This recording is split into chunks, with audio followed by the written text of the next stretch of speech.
सही विधि हाँ, और नजदीक करो। और सही समय के अनुसार अगर आप योग करते हो तो उसका प्रभाव आपके शरीर पर पड़ता है। और वॉक आज करो। हमने आपने जो ध्यान करवाया वो भी बहुत अच्छा करवाया और बहुत बढ़िया कराया, विधि पूर्वक। ठंडा सभी ठंडे को तो बहुत ठंडे लगे आनंद यार। आया। नई नई चीज आज 2 दिन से आप जो योग करवा रहे हैं उससे हमको नई नई चीजें सीखने को मिली। बाकी आपका बहुत बहुत धन्यवाद, हाँ, साधुवाद। कोई कमी तो थी नहीं मेरे हिसाब से। अब जो भी कमी हो वो आप दूसरे जो है वो बता सकते हैं। जी ओम।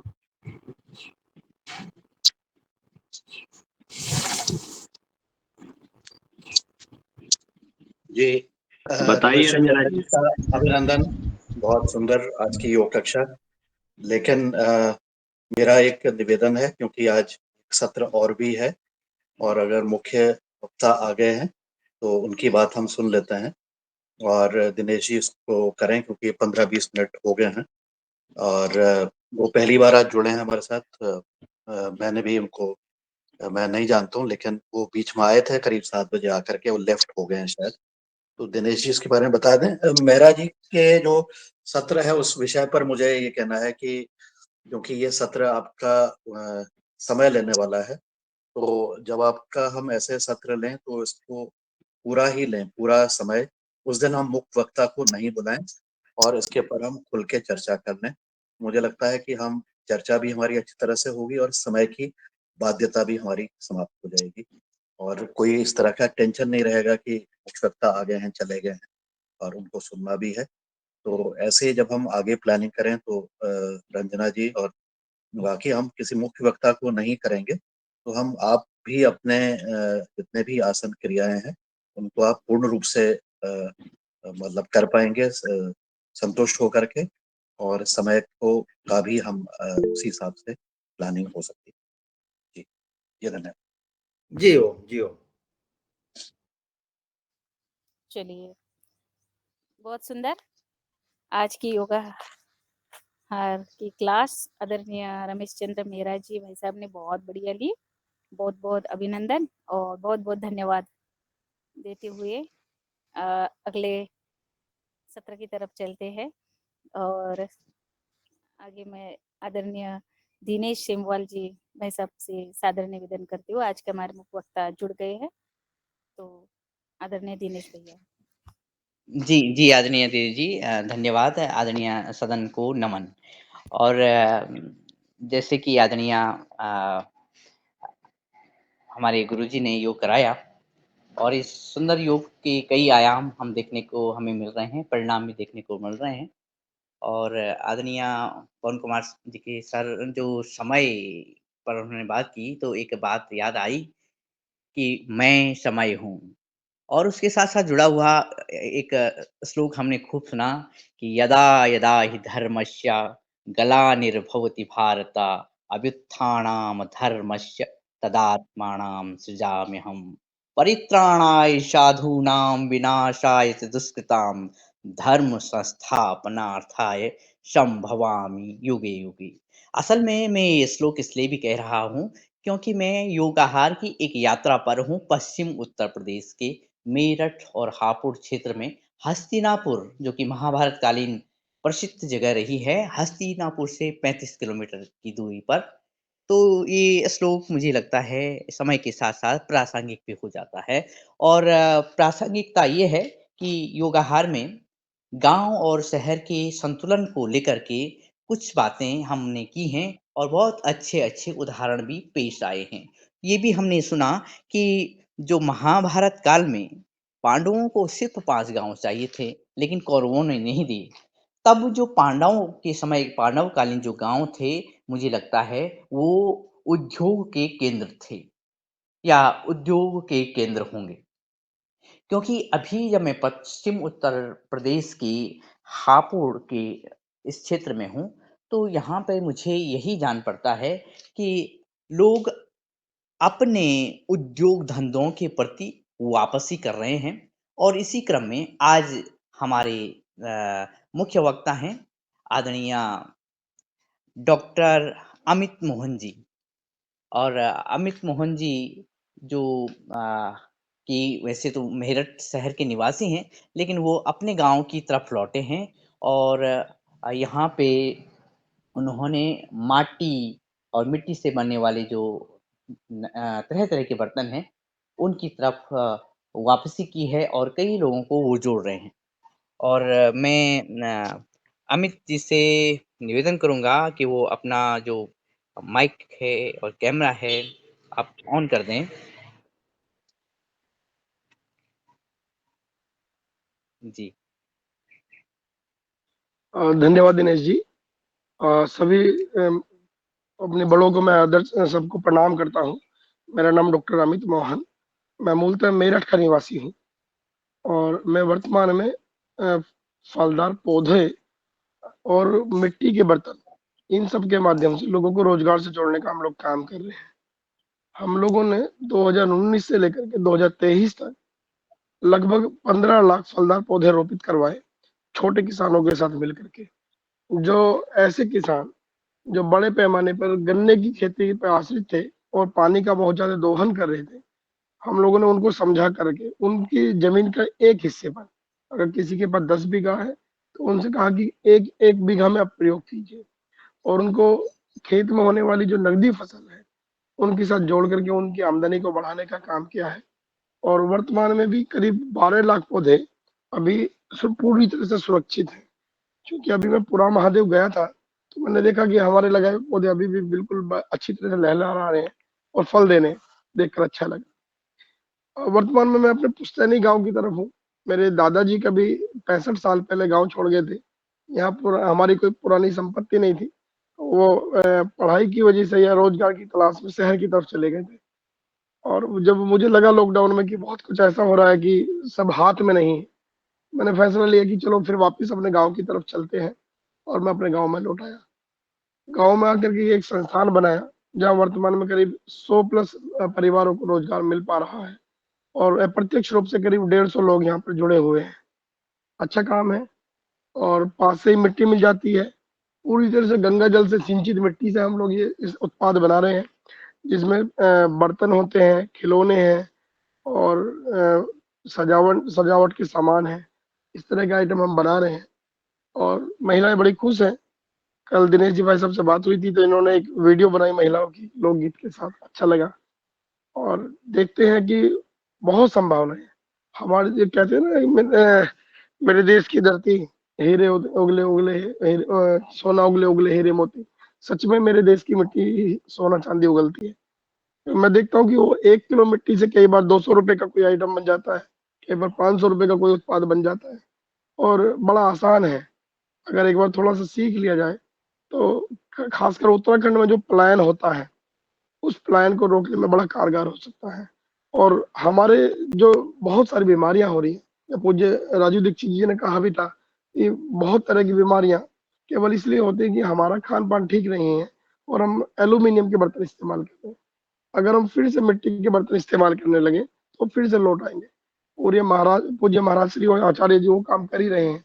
उन्हीं से प्रेरणा लेकर के हम लोग ये मिट्टी के बर्तन बनाने का काम शुरू किए हैं और उम्मीद है कि हम बहुत जल्दी इसको और व्यापक रूप से बढ़ा पाएंगे। और लगता है कि मुझे ये उम्मीद है कि हम शुरुआत में से 100 परिवार का चयन करने जा रहे हैं और जिनका पूर्ण रूप से हम लोग रसोई चेंज करके, जितने भी उनके घर में एल्यूमिनियम या दूसरी तरह के स्टील के बर्तन है, उनको पूरी तरह से चेंज करके मिट्टी के बर्तनों से कन्वर्ट कर देंगे। उससे लाभ ये होगा कि मिट्टी का जैसे स्वभाव है कि आपके भोजन में जो भी पौष्टिकता की कमी है, उसको वो पूरा कर देती है और जिस चीज की भी अधिकता होती है उसको एब्जॉर्ब कर लेती है। तो मिट्टी बैलेंस बनाने का काम करती है। तो हमारे जीवन में भी बैलेंस बना रहेगा, ऐसी उम्मीद के साथ मैं आपका साथी अमित मोहन।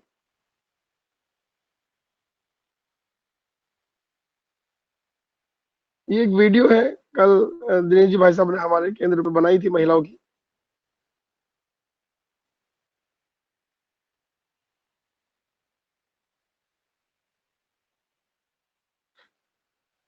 वर्तमान में ऐसी महिलाएं जो कभी खेत में मजदूरी करने का काम किया करती थी, वो आज के समय में बड़ी सुंदर सुंदर उत्पाद बना दे रही हैं। वो शिव जी की मूर्तियां बना दे रही हैं, तो दूसरी चीजें बना दे रही हैं। और वो जब शाम में देखती हैं कि उन्होंने आज क्या बना डाला, तो बड़ा उनको भी प्रसन्नता होती है। और जब हम बहुत कम मेहनताना उनको दे पा रहे थे, वो तभी भी खुशी खुशी आ रही थी और भविष्य में जुड़ी रहेंगी। ऐसी बहुत सारी चीजें हैं जो जो हो सकता है। दिनेश जी शायद आपको कुछ चीजें दिखाएंगे और अच्छा लगेगा। ये वो महिलाएं हैं जिन्होंने कभी शायद जीवन में मजदूरी के अलावा कोई काम नहीं करा, जिन्हें उतनी वैल्यू नहीं दी, जिनके परिवार में वैसे माहौल नहीं है और मजबूरी में वो घर से बाहर निकली, क्योंकि जो पैसा होता है वो घर वाले व्यसन में उड़ा देते हैं। बच्चों की पढ़ाई, दवाई और घर के खर्च के लिए इन महिलाओं को आगे आना हुआ और इन महिलाओं ने जिम्मेदारी अपने कंधों पे संभाली और मजबूती के साथ खड़ी हो गई। आज ये अपने बच्चों की जरूरतों को पूरा करने के साथ साथ घर की जिम्मेदारियों को भी बहुत बखूबी निभा रही हैं और बहुत अच्छे से अपने परिवार को चला रही हैं। उम्मीद है कि ये सब लोग छोटे-छोटे उद्यमी बनेंगे और उसमें हम लोग जो कि जिस कड़ी के रूप में भी इनके सहयोगी बन सकते हैं, पूरी तरह से बनने का प्रयास करेंगे। आदरणीय दिनेश जी शायद कुछ उत्पाद दिखाना चाह रहे थे। दिनेश जी अगर आप चाहें तो कुछ उत्पाद दिखा सकते हैं, महिलाओं ने क्या बनाया है? जी, मैं और डॉक्टर अमित जी थोड़ा डिस्टेंस पे खड़े हैं और ये जो फैक्ट्री एरिया है इसी क्षेत्र में खड़े हैं। वो इसलिए भी खड़े हैं कि दोनों कैमरे से वो जो इको कुछ कम रहे और ये डिस्टेंस रहे। और मैं अभी इनके जो सैंपल रूम है यहाँ पे बहुत सारे बर्तन हैं और उनमें से कुछ अलग-अलग वस्तुएँ हैं जो मैं आपको दिखाना चाहूँगा। अ, शायद मेरे कैमरे की स्थिति आप तक पहुँच रही हो। कुछ बर्तन हैं जो कि शुरुआती दौर में अ अ, यहाँ पे अमित जी और उनकी टीम के द्वारा तैयार किए गए हैं और इसमें से अभी यहाँ पे गढ़मुक्तेश्वर में गंगा दशहरा आने वाला है और उसमें बहुत सारी जैसे शिव शंकर की मूर्ति है, मिट्टी की एक मृण मूर्ति का साथ में ये जो बोटल्स हैं और इसके साथ ही जो भगवान कृष्ण जी की, राधा कृष्ण जी की जो मूर्तियाँ हैं, ये मूर्तियों के साथ-साथ बर्तन, कई तरह के बर्तन और अमित जी कितने तरह के बर्तन आप अभी 350 तरह के 350 तरह के बर्तन और अन्य वस्तुएँ तैयार हो रहे हैं। यहाँ पे राम मंदिर का भी एक मूर्ति और इस तरह की कुछ मूर्तियाँ तैयार हो रही हैं। ये महिलाओं के द्वारा और विद्यार्थियों के द्वारा, गाँव के बच्चों के द्वारा पेंटिंग भी इस बर्तनों पे हो रही है और साथ ही बच्चे आते हैं और जो खाली समय है, वो सीख के जाते हैं और मोबाइल से दूर रखने का भी एक तरीका शायद आपने अपनाया है और साथ में कुछ छोटी बोतलें, कुछ बड़ी बोतलें, कुछ फ्राई पैन जिसमें हम चाय बना सकते हैं और सूप बना सकते हैं, इस तरह से हैं और इस तरह से बहुत सारे ये जो उत्पाद हैं, अलग-अलग किस्म के भाँति-भाँति की तरह के उत्पाद हैं और इसी क्रम में यहाँ पे लगभग अमित जी कहते हैं कि जो 2-3 100 लोग जो परिवार हैं, उनमें से 200 परिवार डायरेक्ट इस कार्यक्रम से जुड़ते हैं और इन्होंने कुछ लोगों को यहाँ पे बुलाने का क्रम शुरू किया है, जिससे कि लोगों को रोज़गार मिले और बहुत सारे जो कुंभकार हैं, ये माटी कला को जानते हैं, उसको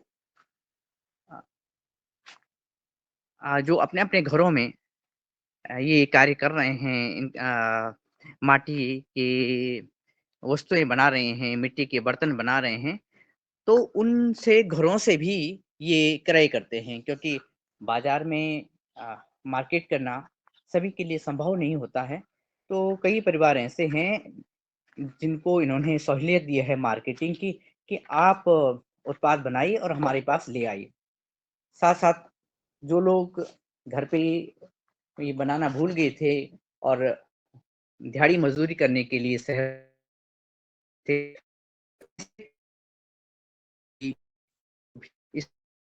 हैं उन्हें ट्रेनिंग भी दी जाती है और ट्रेनिंग के साथ साथ उनको उसका जो है ना ट्रेनिंग सीखने का कार्य सीखने का पैसा भी ये देते हैं। तो कुल मिलाकर ये है कि एक तो स्किल डेवलपमेंट हो जाती है, दूसरा रोजगार के लिए इनके कार्य यानी ग्रामीण स्तर के कार्य और खासकर के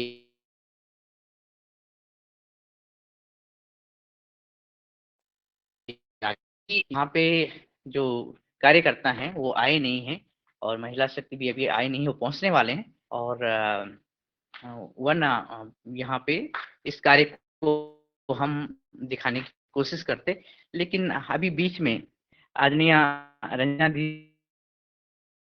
से निवेदन करूँगा कि वो मैंने 1-2 वीडियो भेजी हैं कल की, तो वो दिखाएँगी शॉर्ट में और अभी मैं ट्राई कर रहा था, प्रयास कर रहा था कि उन्होंने यहाँ जो गीत गाए हैं बर्तनों को बनाते हुए, वो मुझे लगता है वो आपके पास तक आवाज़ पहुँच रही हो, ना रही हो उसकी, लेकिन मैं प्रयास करूँगा बाद में। ये अलग-अलग तरह के टूल्स हैं, मशीन्स हैं, जिसमें ये बर्तन जल्दी बन जाते हैं और जहाँ हम हाथ से एक बर्तन बनाने में ज़्यादा समय लेते हैं, वहाँ कई गुना अधिक बर्तन ये महिला शक्ति अपने हाथों से सँवारती हैं, बनाती हैं और एक दिन में हज़ारों बर्तन यहाँ पे बन रहे हैं, इन महिलाओं के द्वारा, डॉक्टर अमित के द्वारा और साथ में जो गाँव के जो कुम्हार हैं, मिट्टी के कलाकार हैं, उनका उत्पाद भी यहाँ पे आ जाता है और ये अच्छी बात है कि इस क्षेत्र में जहाँ पे मैं खड़ा हूँ, कोई 35-50 किलोमीटर दूर मेरठ है और ये जो कुछ मशीन्स दिख रही हैं, ये दिए बनाने की मशीन है। वो एक कतार में और ये कहते हैं कि हमारे पास क्या है अभी निर्माण कम हो रहा है, डिमांड अधिक है। और डिमांड के साथ-साथ निर्माण के साथ-साथ महिलाओं का जो स्किल डेवलपमेंट है, इसमें जो बर्तन बनाने में जो बारीकियाँ हैं, वो अभी उसे सीख रही हैं और ये अमित जी का ये मानना है कि अगर हम अपनी स्किल को ज़्यादा अच्छी कर लेते हैं, तो मार्केट में हम आगे रहेंगे और मैं आगे अमित जी के पास आना चाहूँगा और ये पूछना चाहूँगा कि आप जो ये कौन-सी मिट्टी का प्रयोग इसमें आप कर रहे हैं और इसको बढ़ाने में क्या सहूलियत या क्या कठिनाई होती है? क्या चैलेंजेज़ आपके पास आ रहे हैं? और उसके बाद मैं आप सभी के पास भी आना चाहूँगा, आदरणीय सदस्यों के पास। पहले डॉक्टर अमित जी से। आदरणीय दिनेश जी, मिट्टी तो काली मिट्टी ही होती है, जो लंबे समय तक पानी के संपर्क में रही हो, वो चिकनी मिट्टी हो जाती है, उसी मिट्टी का इस्तेमाल इसमें किया जाता है और हम कोशिश करते हैं कि किसी भी तरह का कोई केमिकल का इस्तेमाल हम इसमें ना करें। बिल्कुल प्योर बर्तन हम बनाते हैं और केवल उन्हीं को हम पेंट करते हैं जो सजावट में इस्तेमाल होने वाले बर्तन होते हैं। खाने वाले बर्तनों में हम किसी तरह का कोई केमिकल इस्तेमाल नहीं करते, चाहे वो देखने में उतना सुंदर ना दिखे, फिर भी नहीं। और चैलेंजेस तो भाई यही है कि जो हमारे काम करने वाले लोग हैं, वो क्योंकि ट्रेंड नहीं थे, उनको ट्रेंड करने में थोड़ा समय लगता है, फिर उन्हीं के माध्यम से काम किया जाता है, थोड़ा समय लग जाता है। बाकी तो लोगों में जो अभी एक सोच बनी हुई है वेस्टर्न कल्चर वाली कि नहीं स्टील बेहतर है या एल्यूमीनियम बेहतर है और धीरे-धीरे जब तक वो बीमार पड़ कर के डॉक्टर के पास ना चले जाएँ, डॉक्टर उनसे आह्वान नहीं करे कि भाई मिट्टी के बर्तनों का इस्तेमाल करें, वो नहीं करते हैं। वो अपने पुराने जीवन शैली को भूल गए हैं और बाकी सब ठीक है। ये थोड़ा ज़्यादा मार्जिन वाला काम नहीं है, तो कम पैसे में सर्वाइव करना होता है हम लोगों को और अच्छे से हम काम कर रहे हैं। एक समय आएगा कि बहुत अच्छे से होगा। आदरणीय दिनेश जी। जी। और इसी इसी क्रम में जबकि आप ये कह रहे हैं कि अभी जो जागरूकता है वो धीरे-धीरे बढ़ रही है। अभी हमने देखा कुछ दिन पहले 3-4 दिन पहले आदरणीय पवन सर ने ग्रुप्स में मिट्टी के बर्तनों के प्रति जो उनकी जो वास्तविकता है और जो उनके गुण हैं, उनके बारे में एक छोटी-सी रिपोर्ट डाली थी कि जहाँ हम नॉन स्टिक बर्तनों का प्रयोग कर रहे हैं, उससे कई तरह की बीमारियाँ हो रही हैं। वहीं मिट्टी के बर्तन हमारे भोजन के लिए कितने आवश्यक हैं और कितने ज़रूरी हैं और एक तरह से जो प्राचीनतम हमारी संस्कृति रही है, स्वच्छ आहार तैयार करने की, वो एक तरह से अब गाँवों से आगे बढ़ रही है, फिर से बढ़ रही है। और जो चर्चा हम कर रहे हैं आदर्श गाँवों की, निश्चित ही जैसे आदरणीय सदस्यों का कहना है कि आदर्शवादिता, आदर्श के कई मायने और कई पद हो सकते हैं, कई स्टेप्स हो सकते हैं। लेकिन अगर गाँव का जो आजीविका के लिए, गाँव में ही आजीविका मिले, वहीं के उद्योग धंधे आगे बढ़ें, तो ये कदम, छोटे-छोटे कदम हमारे गाँवों के लिए अच्छे हो सकते हैं। और मैंने जब महिलाओं से बात की कल, तो उन्होंने ये बताया कि वो कुछ तो अपने-अपने घरों में तैयार करती हैं इन बर्तनों को, कुछ यहाँ पे आकर सीखती हैं जो नहीं सीखी हुई हैं, और कुछ लोगों को ज़रूरत होती है जो दिहाड़ी मज़दूरी के लिए शहर चली जाती हैं, मेरठ चले जाते हैं या हापुड़ चले जाते हैं। यहाँ पे उतनी दूरी यहाँ से मेरठ की है, उतनी हापुड़ की है, और दिल्ली की भी कोई 80 किलोमीटर यहाँ से दूरी है। तो अब घर से दूर जाने की अपेक्षा वो घर पे ही अगर अपना उत्पादन आगे बढ़ा रही हैं और मनुष्य के स्वास्थ्य के लिए भी ये लाभप्रद है, तो ये अच्छा है। तो इन्हीं शब्दों के साथ मैं आदरणीय पवन सर तक पहुँचना चाहूँगा, और फिर आपका दिशा निर्देश मिले, आपका संवाद हो, फिर हम आगे वार्तालाप करते हैं। जी, प्रणाम।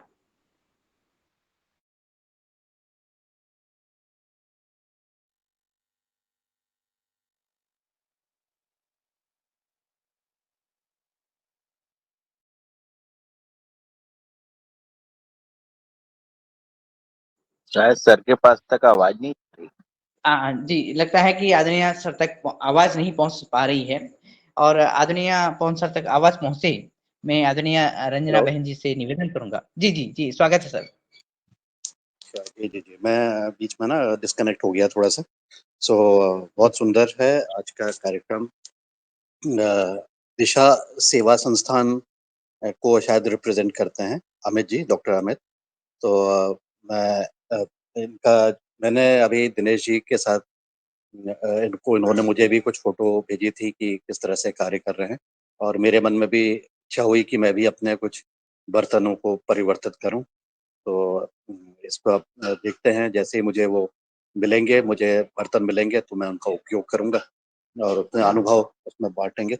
लेकिन मुझे लगता है कि जो मिट्टी है, इस पर हम मिट्टी के विभिन्न आयामों के ऊपर हम बातचीत कर चुके हैं, और मैं इसी चीज़ को सोच रहा था कि मिट्टी से हम खेती भी कर रहे हैं, मिट्टी से ही हम बहुत सारी चीज़ों को उस पर बात कर रहे हैं, मिट्टी ही हमारा आधार है, और मिट्टी के ही जब बर्तन को भी हम उपयोग करेंगे, तो वाक़ई में जो न्यूट्रिएंट्स की हमारी कमी हो जाती है, वो शायद न्यूट्रिएंट्स भी शायद मिलते होंगे इस तरह के बर्तनों को करने में। और मेरा प्रश्न ये था कि इसको हम जो ग्लेज़िंग आप होती है, उसमें ग्लेज़ बाहर से ग्लेज़िंग दिखाई देती है, उसको कैसे करते हैं? क्या उसमें किसी केमिकल का इस्तेमाल करते हैं या कोई ऐसी अन्य प्रक्रिया है जिसका कि उपयोग किया जाता है? तो इसके बारे में मेरा एक प्रश्न था कि आदरणीय सर, इसकी हम जो प्रक्रिया। भोजन वाले जो बर्तन हैं, उनमें ग्लेजिंग नहीं करते हैं, और जी, उसमें जो चमक लाने के लिए केवल वो पानी और कपड़े के माध्यम से उसको रगड़ा जाता है, और हुँ। वैसी प्राकृतिक तरीके से ही चमक लाई जाती है। ग्लेजिंग नहीं करते। और जो जो डेकोरेटिव जो होते हैं, उसमें ग्लेज़िंग जो होती है, उसमें उसको उसमें ग्लेजिंग भी होती है, पेंट भी करते हैं सुंदर दिखाने के उसमें लिए। पेंट भी करते हैं। जी, जी, जी। जो मतलब खाने के बर्तन नहीं होते, सजावटी बर्तन होते हैं उनमें। जो सजावट। जी। तो जो जी, खाने के जो बर्तन होते हैं, क्योंकि वो बिल्कुल प्राकृतिक हैं, तो उसमें से जी। भी जो कण हैं, मतलब छोटे-छोटे वो पार्टिकल्स हैं, वो भी उसमें सम्मिलित हो जाते होंगे, और कितनी हीटिंग उसकी करनी पड़ती है, कितनी हीट वो झेल सकते हम हैं, इसको इसके बारे में 1000 डिग्री टेम्परेचर पे इसको पकाते हैं, तो ये जी, निश्चित है कि 1000 डिग्री टेम्परेचर तक को ये झेल सकते हैं। जी। इसमें फ्राइंग भी हो मिट्टी सकती है मि क्या? बिल्कुल, बिल्कुल हो सकती है, और मिट्टी को जितना पकाएँगे उतना ही मजबूत हो जाती है। जी, बस शुरुआत में हमें इसको लो टेम्परेचर से शुरू करना होता है, और एक बार लो टेम्परेचर पर इस्तेमाल करने के बाद ये फिर यथावत चलते रहते हैं। ठीक है, ठीक। चलिए, जी, बहुत सुंदर, मेरे ख्याल से बहुत सर, बढ़िया, आपको बहुत-बहुत बधाई। इस तरह से आप आदरणीय काम कर रहे धन्यवाद। हैं, और मैं भी जब भी ऐसा मौका मिलेगा, मैं भी आऊँगा, क्योंकि नज़दीक है हमारे। मेरा तो सौभाग्य होगा कि आप आपके दर्शन हो। ज़रूर।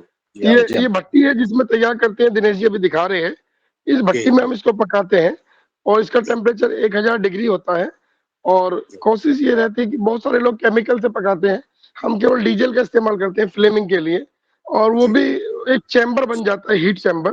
उस चैम्बर में से बर्तन जो निकल जाता है वो पक जाता है, तो उसमें डीजल का भी कोई अंश नहीं आ पाता, क्योंकि डीजल से केवल आग तैयार होती है और चैम्बर में गर्मी रहती है। उस गर्मी में को जिसको निकाल देंगे फिर वो तैयार हो जाता है। जी, बहुत सुंदर। मैं ये कह रहा था कि जो आप 100 परिवारों का मॉडल तैयार कर रहे हैं, उसमें उसके जी। बारे में आप बताइएगा कि उसमें क्या-क्या चीज़ें उसमें सम्मिलित होंगी? उसकी लगभग लागत क्या आएगी? क्योंकि ये परिवर्तन करना बड़ा एक मुश्किल काम है, किसी के लिए भी। जी। एकदम से परिवर्तन नहीं हो सब पाता है। तो उसकी सर्वप्रथम दृष्टिया लागत हम क्या लोग आएगी? रोजगार के साथ जुड़े हैं, और जी, हम लोगों ने एक कॉन्सेप्ट ये लिया है कि हम लोग हर आंगन एक सहजन, ये कॉन्सेप्ट पर काम करें कि हर आंगन में कम से कम एक सहजन का पौधा हम पहुंचा दें, और जिससे कि परिवार की जो न्यूट्रिशन की कमी है वो पूरी होती रहे। उसके अलावा एक फल वाला पौधा, इसलिए कि आज के समय में गरीब परिवार अपने बच्चों के लिए मुझे लगता है ज्यादा कदाई कोई फल खरीदते हैं, क्योंकि सभी कुछ इतना महंगा है। अगर घर में एक अमरूद का पौधा या एक आम का पौधा या अनार का पौधा या आड़ू का पौधा होगा, तो शायद गरीब बच्चा भी फल इसका इस्तेमाल कर पाएगा। अगर किसी के पास थोड़ी ज्यादा जमीन है, तो हम उनको खेत में बोने के लिए निःशुल्क पौधे उपलब्ध करवा देते हैं, जिससे वो अपने बच्चों के लिए आर्थिक रूप से भी हेल्प कर सकें। ऐसा हम अभी कर रहे हैं। धीरे-धीरे खादी ग्राम उद्योग आयोग, खादी ग्राम उद्योग बोर्ड और स्फूर्ति योजना, एमएसएमई की बहुत सारी योजनाएँ ऐसी हैं, जिनके माध्यम से कुटीर उद्योगों को गाँव में पहुँचाने का भी हम काम कर रहे हैं। जैसे अभी हम लोगों ने 300 डब्बे मधुमक्खी के दिए हैं शहद पालन के लिए, और ऐसे 75 लोगों को चयन किया, जो जूते को रिपेयर करने का काम करते हैं, उनकी ट्रेनिंग करा के उनको किट प्रोवाइड करवाई है। ये मिट्टी वाला काम हम कर रहे हैं। दूसरा हम खेती का काम हम लोग कर रहे हैं, कि खेती को कैसे आदर्श स्थिति में लाया जा सके और कम से कम केमिकल या केमिकल मुक्त खेती हम करवा सकें, जिससे उनकी आमदनी बढ़ सके और लागत कम हो सके। क्योंकि किसान केवल उत्पाद देख रहा है कि कितना पैदावार हो रहा है, किसान अपने लागत जोड़ ही नहीं रहा। अगर लागत जोड़ने लगे तो वो आज से ही केमिकल का इस्तेमाल करना छोड़ दे। जी, मैं ये कह रहा था ये जो बर्तन जो आप बना रहे हैं, जो एक परिवार को अपने बर्तन पूर्ण रूप से परिवर्तित करने के लिए हमें कितनी उसकी एक लागत आएगी? परिवार के लगभग लगभग 5 से 6 हज़ार रुपए में डेली यूज होने वाले सारे बर्तन बदल जाएँगे। जी, जिसमें कटोरी, चम्मच, प्लेट, थाली, कुकर और एक भगोना, कैसरोल, ये सब आइटम शामिल हो जाएँगे।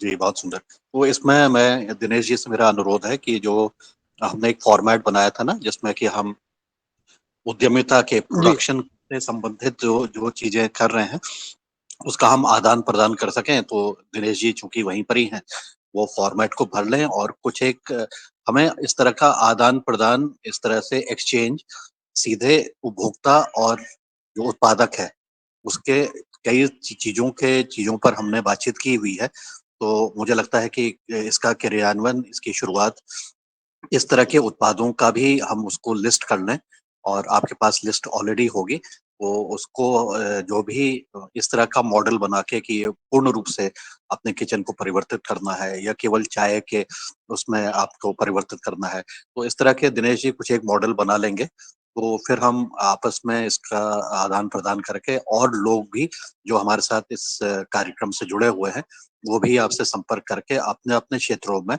इस चीज़ को भी प्रसारित कर सकते हैं। और आपकी अपनी आवश्यकताएँ क्या हैं, जो वहाँ पर किसानों की आवश्यकताएँ हैं या वो हैं, उसको भी अगर लिखेंगे, वो दिनेश जी आपको समझा देंगे, तो ये काम भी मेरे ख्याल से आगे संपादित हो जाएगा। जी, बहुत-बहुत जी, धन्यवाद। ज़रूर, ज़रूर।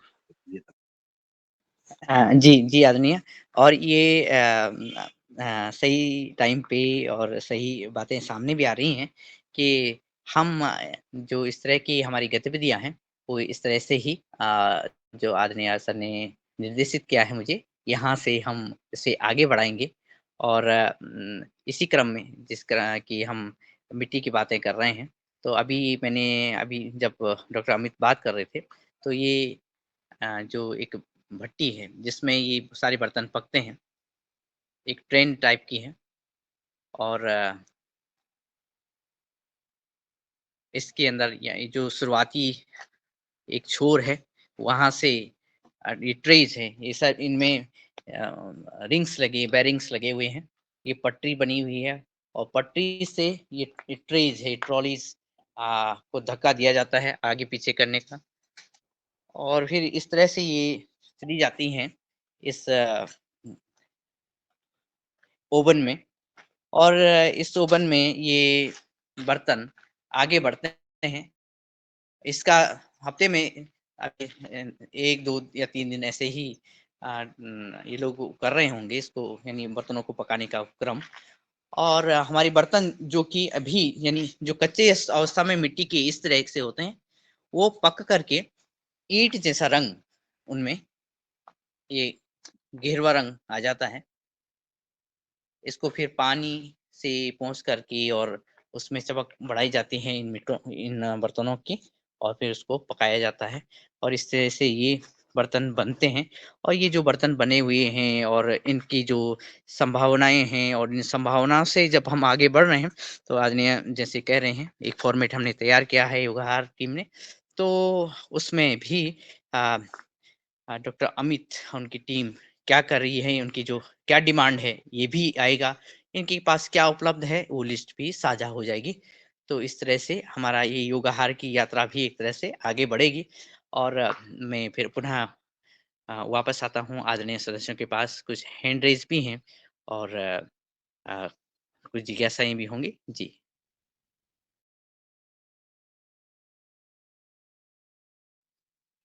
जी, आदरणीय रंजना दीदी जी, आप संचालन करें और जिन भी सदस्यों की कुछ क्वेरीज होगी वहां तक हम पहुंचते हैं।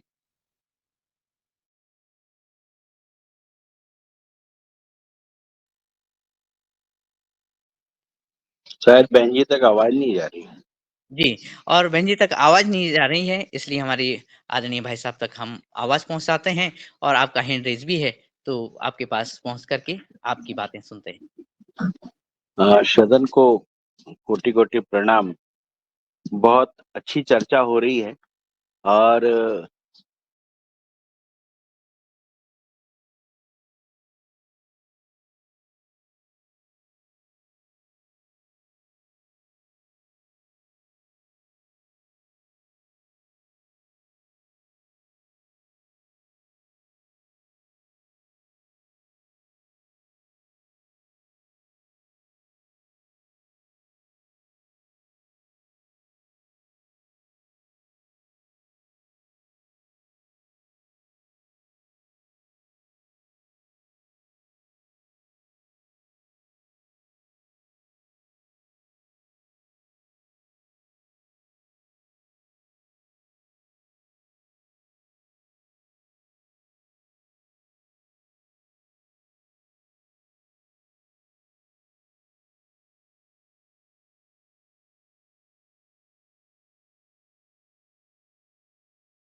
ज्यादा हुआ, ये गलती हुई। ये दोनों ही हो सकते हैं। या हम हाई टेम्परेचर पे इस्तेमाल किए हो, ऐसा भी हो सकता है। लेकिन अगर एक बर्तन कई बार पक चुका है तो उसको हाई टेम्परेचर से ज्यादा फर्क नहीं पड़ता। वो बनाने के समय बहुत सारे लोग इसमें चीनी मिट्टी का इस्तेमाल कर लेते हैं मिक्स करके, जिससे इसकी हार्डनेस बढ़ाई जा सके, जिससे आवाज बेहतर आए, जिससे लगे कि ये पत्थर जैसा है, तो वो हार्ड